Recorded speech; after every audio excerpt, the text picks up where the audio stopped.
اسلام آباد اور راولپنڈی میں طوفانی ہواؤں کے ساتھ بارش اور ژالہ باری، آندھی کے باعث درخت جڑوں سے اکھڑ گئے، بل بورڈز گر گئے، کئی علاقوں کو بجلی کی فراہمی معطل ہو گئی۔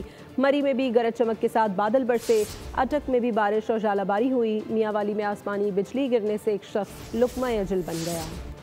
آندھی، طوفان، باد و بارہ، اسلام آباد اور راولپنڈی میں تیز ہواؤں کے ساتھ برسات اور ژالہ باری۔ بارش سے پہلے ہی جڑواں شہروں میں گرد و غبار کے بادل چھا گئے، تیز ہواؤں کے جکڑ چلے، درخت جڑوں سے اکھڑ گئے، بل بورڈز بھی گر گئے، نظام زندگی مفلوج ہو کر رہ گیا۔ ملکہ کوہسار میں تیز ہواؤں کے ساتھ بادل برسے، موسم خوشگوار ہو گیا۔ اٹک میں تیز آندھی چلی، گرج چمک کے ساتھ بارش ہوئی، چھتیں اور دیواریں گرنے کے مختلف واقعات میں خاتون اور 3 بچے زخمی ہو گئے۔ میاں والی میں بھی طوفانی ہواؤں کے ساتھ ابر کرم برسا، موسم سہانا ہو گیا۔ دادو اور خیرپور میں بھی آندھی کے ساتھ ہلکی بارش ہوئی، گرمی کا زور ٹوٹ گیا، متعدد فیڈرز ٹرپ کر گئے، بجلی کی فراہمی بھی معطل ہو گئی۔ محکمہ موسمیات کے مطابق وقفے سے بادل برسنے کا سلسلہ 31 مئی تک جاری رہے گا۔